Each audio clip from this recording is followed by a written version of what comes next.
Here we go, Kyle. This is the week, okay? The draft, the kickoff of free agency, and today we're going to talk about which defenseman the Canucks should target over the next week. Let's go, baby. It's Bagsy and it's Bhawan, and you're listening to Locked On Canucks. You're Locked On Canucks, your daily podcast on the Vancouver Canucks. Part of the Locked On Podcast Network, your team every day.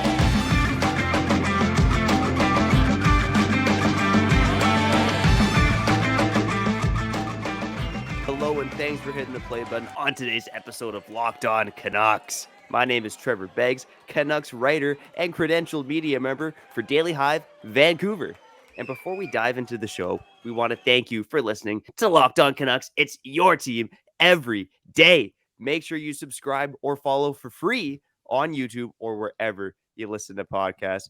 You know, we talked about third line centers on the last show on Friday. Today, we're going to talk about free agent defensemen, and specifically shopping in the bargain bin, which budget defenseman could the Canucks target to improve this team. Also going to touch on, some of the changes we've suggested and what the Canucks roster could look like next season if they only go down free agent boulevard. But first and foremost, let me introduce a guy who he's not a free agent, okay? He's off the market. Ladies, he's off the market. Kyle Bhawan. How you doing, buddy?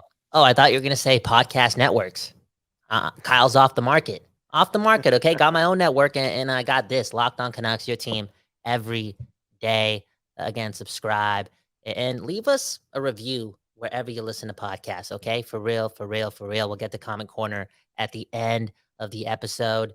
We do save the best for last, and the people do matter. The people do matter. Trevor Beggs, the weekend came and went. I'd love to talk about it, but come on, this is not a you and I show. It's a Canucks show. You brought up Connor Clifton. Tell me about him. And tell me if you actually see this fit happening. Like, give us a percentage, okay? Ooh, so in terms of whether I think the Canucks will actually sign him, I'm going to put it at 20%. Okay.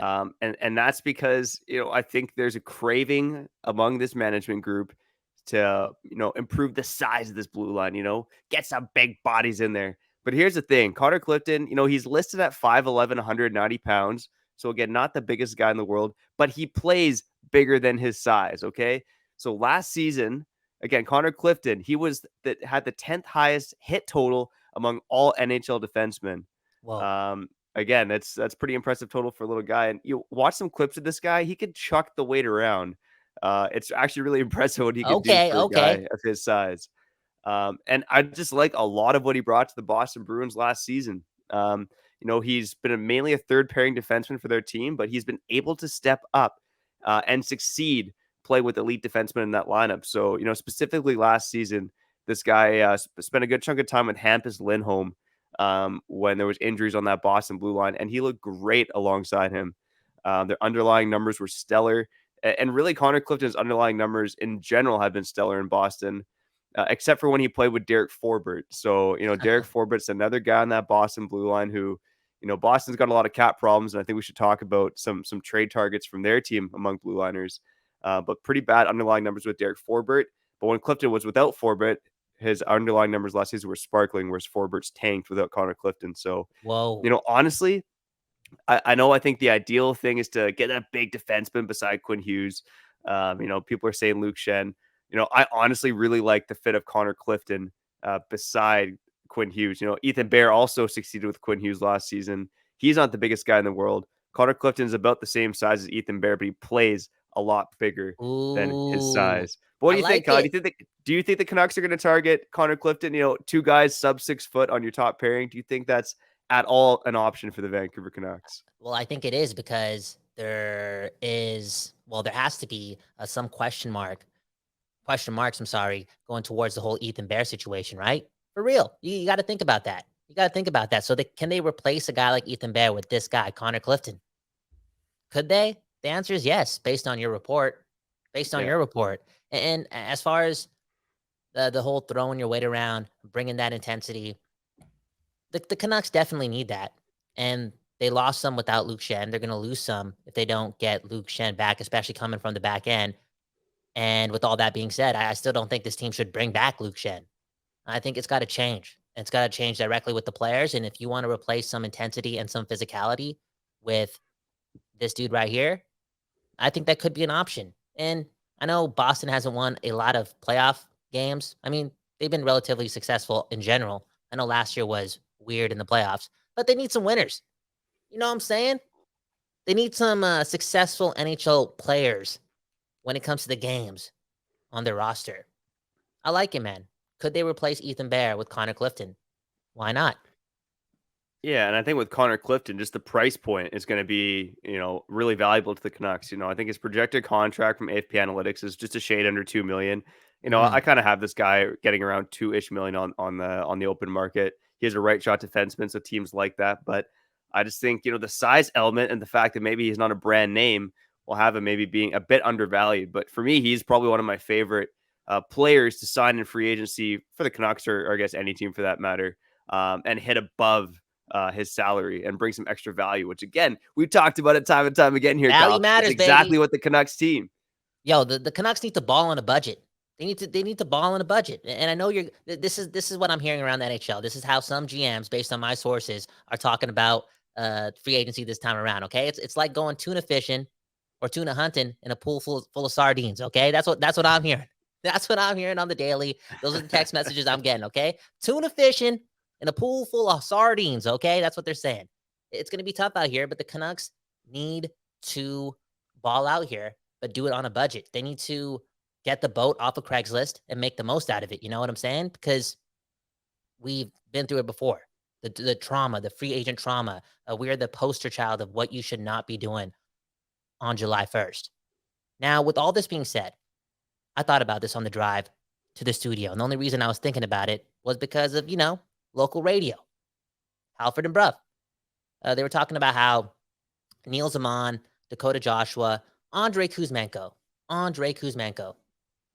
Mikheyev, you could throw him in the mix too. Not a bad, not a bad summer last year if you really think about it. Some misses, right? You talk about Stillman in the beginning of the year, and you talk about Lazar, but they got something for Lazar. They got something for Stillman Yeah. as well. The pro scouting on this team, probably, yeah, they've already done way more than Jim Benning. Let's be real. Let's be honest when it comes to their summer dealings. So we should have some confidence that this is what they're aiming to do too. I know all good NHL teams are trying to aim to do this, right? Ball on a budget, bring value to their team. And I gotta put that hope out there. I see the Canucks doing something like this and capitalizing, because the Canucks, this roster that's capped out, needs that. They need players to sign deals at relatively low cap hits and have those players play way above that value, 100%. Yeah, you know what? I think pro scouting for this team it seems to be moving in the right direction, like you said, Kyle. Like I have more confidence in the Canucks pro scouting than I do in your spelling. And hey, I know it's Yep. Monday. I know it's Monday for the YouTube Oh, viewers right here. Kyle, you definitely misspelled Connor Clifton, and you actually misspelled both his first name and his last name. But hey, it's Monday, okay? It's Monday. Locked On hey Canucks, your man, team every day. We get better as the week goes on. 100%. Um, I do want to shout out another guy who I think could be a good bargain bin ad for the Canucks. And I say bargain bin with quotations because this guy is probably going to be worth a couple million as well. But Ian Cole of the Tampa Bay Lightning, he actually averaged almost 20 minutes a game last year. It was the most he'd averaged in a season since the 2018-19 season, I believe. So, and he provided quite a bit of value for the Lightning as well. He killed a lot of penalties. He was physical. He was, almost logging kind of borderline top 4 minutes. I know he's 34 right now, but again, I just don't want the Canucks to overpay for a defenseman. And I've talked about it before. A guy I actually do really like is Ryan Graves, but again, 5+ million for a guy that's really just a stay-at-home defenseman. It's a lot of money, man. It's a lot of money. So I do wonder if the Canucks are best served kind of having Ian Cole in a stopgap role for a year or two. And I think Ian Cole's profile fits someone who would play well with Philip Hronek. So if the Canucks again can't find that option in the trade market and get some value that way, signing a guy like Ian Cole could make much more sense than, overpaying for a guy in free agency. They got it. Yeah, they gotta hit a home run. They gotta bring value to their back end. And they gotta do their research. They gotta do their due diligence. For real, for real. Locked On Canucks, your team every day. Trevor Beggs, Kyle Bhawan. I guess I'll ask you now, yo. How was your weekend? Tell me in a couple seconds here before we get to break. The weekend was great, man. The weekend was great. Sun was shining. I got some old man yard work done. Spent a lot of time with the kids. My little boy Henry, he's definitely more awake and alert right now. My daughter Everly being as cute as ever, and I even got to hang out with one of my homies on Saturday night. So Whoa. not bad for running around with 2 kids. Yo, dude, you're living the dream, man. You're doing the most. That's what it's all about. You got to do the most. You got to capitalize on every day. I talked to the uncle, one of my favorite uncles. I'm gonna call him Big Nav. All right, and he was telling me how he always calls me son. Always calls me son. He said, "Son, you got to realize, man, tomorrow's not promised." I was like, "Why are you telling me this right now, dude? Tomorrow's not promised, but it is here Holy. on Locked On Canucks, right? Your team every day. Trevor Beggs, Kyle Bhawan. Let's cut to break and let's talk about these projected rosters if the Canucks only use free agency to, change this roster after the break.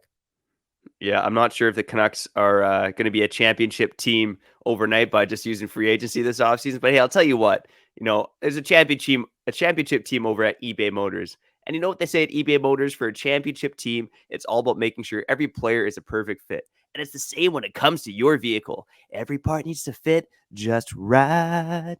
So the next time you need parts and accessories, head to eBay Motors. With eBay Guaranteed Fit, you can be sure that every part you need fits right the first time around. Just add your ride to My Garage and look for the green check to know that the part will fit or your money back. Because just like in sports, confidence, it's the name of the game, baby, when you shop on eBay Motors. And with over 122 million parts to choose from, you'll be back in the game in no time. After all, it's easy to bring home a win when the right parts are guaranteed. So get the right parts, the right fit, and the right prices at ebaymotors.com. Let's ride! eBay Guaranteed Fit, only available to U.S. customers. Eligible items only. Exclusions apply. Okay. We're back on Locked On Canucks, your team every day. Trevor Beggs, man, still moving and grooving and being a father of 2. I love the background, man. YouTube viewers, you got to understand. What I'm looking at. Artwork from the family, from the children of Trevor Beggs, but right above all that artwork. Right above all that artwork is Canucks stuff, okay? Because it's Locked On Canucks, okay? Your team every day, a fan-first program. First, yeah. So let's look at this projected roster, buddy. Let's go. Let's see what the Canucks are going to look like if they only use free agents to improve their team. And, I think with this exercise, it highlights the fact that even after buying an Oliver-ekman-larsson, this team does not have a lot of cap space. And I do think even going through this exercise, they really do need to find a way to trade a winger this offseason. But again, in this example, there's no winger traded. They make 3 free agent signings to kind of round out the team. So let's pull it up and talk about it a bit. So I use Cap Friendly. Shout out to Cap Friendly. So we'll go by lines here. First line, I have Kuzmenko, Pettersson, and Besser. That's the line I want to see on opening night. I think it's the way to get the best out of Besser. Second line, I have Garland, JT Miller, and Nils Höglander. I have a hard time seeing this fit, but again, without trading a winger, I'm just trying to figure out where guys slot in here.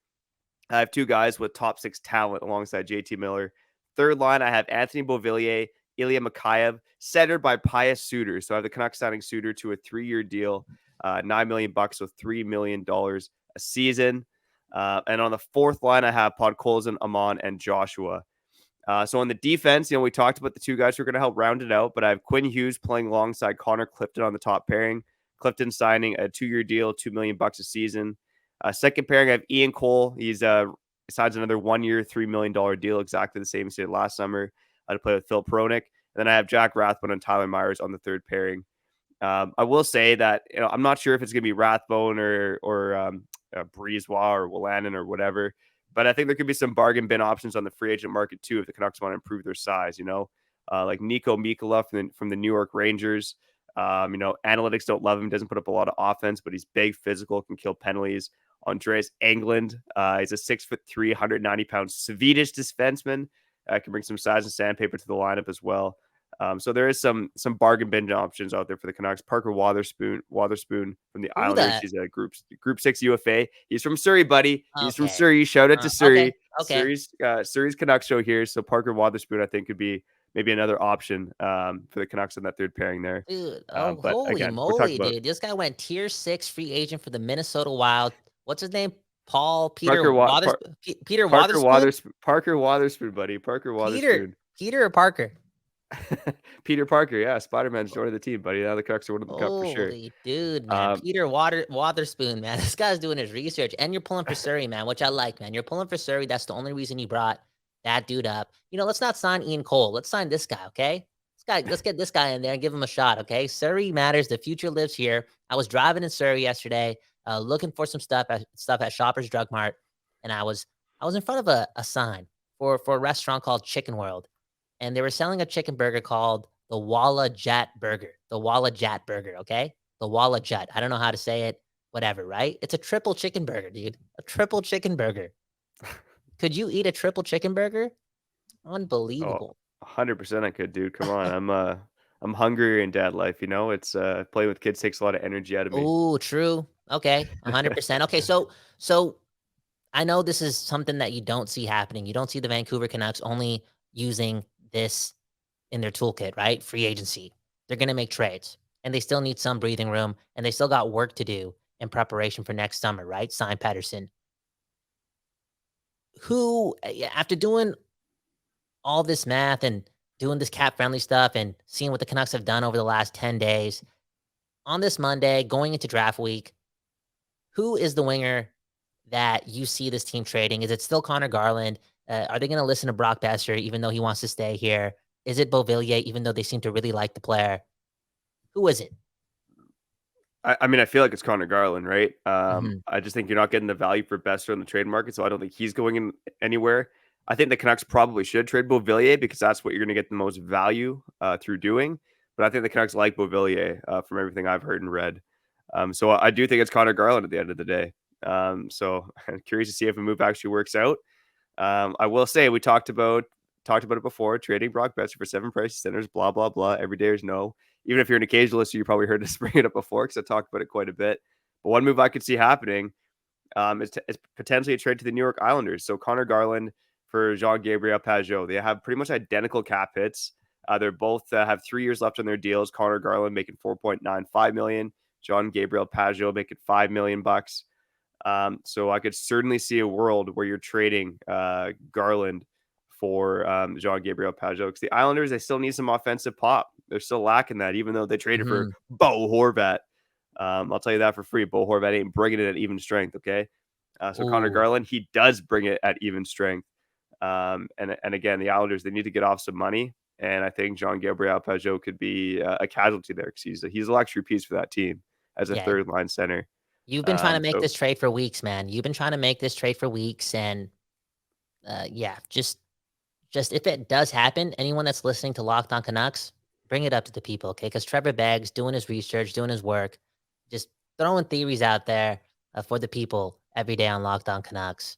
And the Canucks definitely do need help at that third line center spot. And we did talk about that on the previous episode of Locked On Canucks, right? It was a good one. It was a good one. Talked about a lot of things. And we did talk about Pius Suter, not only being one of the only free agents the Canucks should target at the center position, but in comparison to all the other names, everything else just sounds like competition for Neil Zaman if you're trying to get value. And the thing about Pius Suter as well, after listening to more about him throughout the weekend and then going back to the things you were saying, like, what's the number for this guy? Because I feel like is it going to be budget savvy? He seems to be one of the only guys, and he's going to get paid for it, isn't he? Yeah, I think he is going to get paid. I know. So the contract projections that we tossed out in the show was a $2.2 million deal per season, I should say, $2.2 million cap hit. But this guy was just coming off of a deal that he was making more money than that. So the deal he had with the Red Wings was a 2-year deal worth $3.25 million a season. Yeah. Going into that, though, his offensive numbers were a little higher as a rookie. They dropped last year. But I see him as a $3 million player, maybe even pushing that 3.5 range after, again, because the market's kind of weak. Eric Holla re-signed with the Devils. He was making $3.15 million a season. I get this feeling that Pius Suter's coming in above Eric Holla. I know I put him on this exercise at $3 million, but I could see it being a little bit about that, probably close to that $3.5 million range. So again, when you look at what the Canucks have to do, they need to trade a winger. I think it's still pretty abundantly clear they need to trade a winger.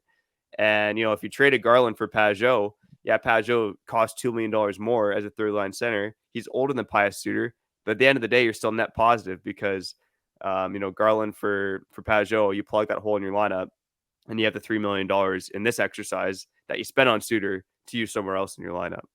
Yeah, and it's something that the Canucks again need to do, and that's not go to the auction this offseason. Don't go to the auction. I feel as if there's going to be somewhat of an auction for Pius, Suter, and even though they need that need, I just don't think this is the offseason to do that. And it's still, I don't see it happening. Locked On Canucks, your team every day. Trevor Beggs, Kyle Bhawan. Anything else before we get to Common Corner? Yeah, I think the one other thing I want to highlight. So with that exercise they did, projecting the Canucks signing Suter for $3 million, Clifton for $2 million, Ian Cole for $3 million, is that they're still $1.34 million over the cap.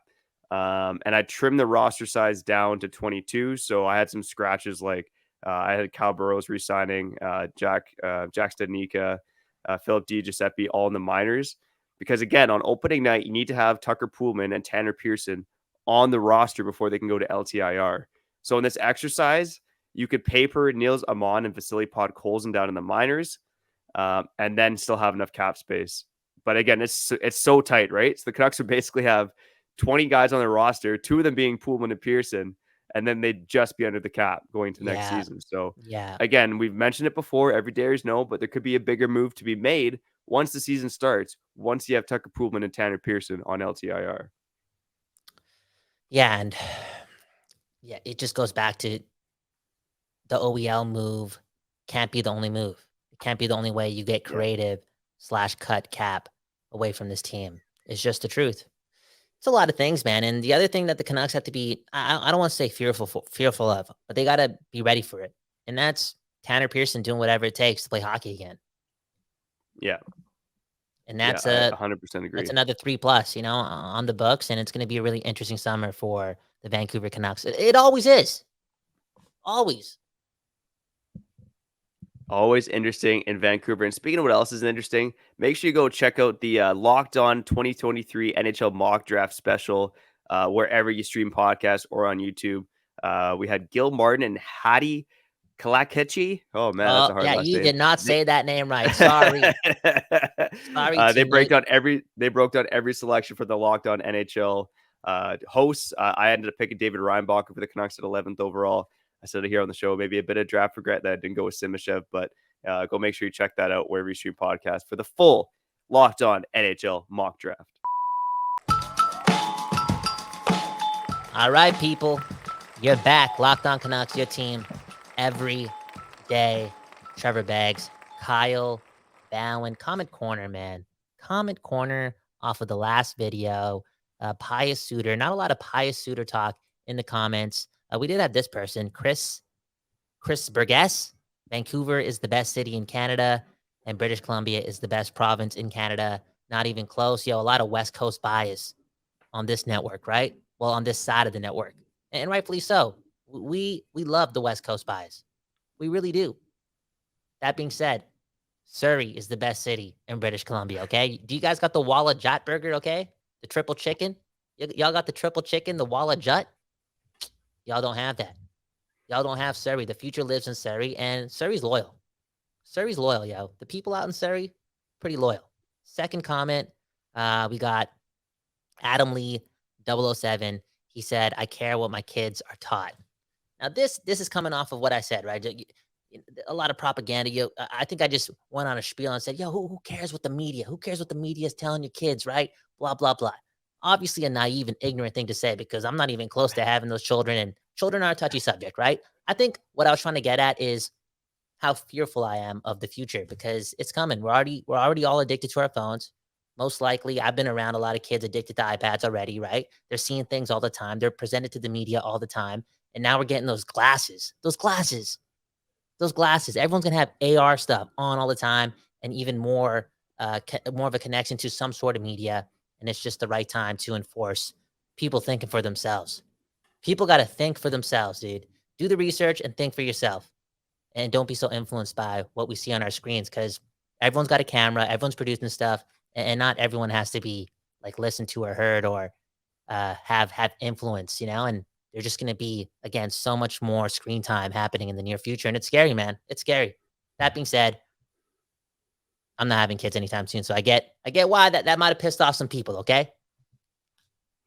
Yeah, it's all good, buddy. Yeah, my daughter's now she's addicted to Paw Patrol, so you gotta be careful of those YouTube ads, man. Like I actually had a friend with kids, and she was playing some game on her iPad, and she's 3, and she came across this ad for like buying guns, and like the parents were shocked. It was like some I don't know some kids game, and it's like the ads popping up were not kid appropriate. That was the one they mentioned, but there's a couple other ones. So yeah, I gotta be careful, man. It's a different world now that kids are pretty much growing up with technology in their laps. So I'm pretty cognizant of it, and yeah, I know I worry about my daughter's Paw Patrol addiction a little bit. Not gonna lie. Hey man, just balance it out with a lot more outside time. I Yeah, feel as if, and we know this is the case. Okay, we're on the West Coast, the best coast. We have it so lucky here. The more time you spend outside, I feel as if you get more rooted in yourself, and nature has its ability to do that for you. Kind of teaches you uh, those things, and those things are for a conversation for another podcast. But those things inevitably have you again uh, obtaining the power slash always using that ability to think for yourself, and that is a very very important thing. And yeah, one love, man. Take care of the world and just spread love, yo. Spread love and don't be so mad all the time. It is what it is. Trevor Beggs, Kyle Bhawan, Locked On Canucks. It's going to be a busy week. That was Monday's episode. Trevor Beggs, sign us out. yeah. Let's get out of here for now. Shout out to the everydayers, the occasional listeners, and if this is your first time listening, welcome. Hope you stay a little while, because not only do we have shows coming out 5 days a week, but this is a big week for your Vancouver Canucks. So coming up this week, we're going to do a little draft preview. And Kyle, one thing I want to do is preview some bold trades the Canucks could make. Maybe they trade up in the draft. Maybe they trade Connor Garland. What bold trades the Canucks are going to make? We're going to preview that and give our takes on it. And of course, give our takes on who the Canucks are going to pick at 11th overall. And we'll be here breaking down everything the Canucks do in the draft on Wednesday, on Thursday, and then preview free agent frenzy on Friday. It's a busy week here on Locked On Canucks, so we got to get some rest. I'm Trevor Beggs. That's Kyle Bhawan. And you've been listening to Locked On Canucks.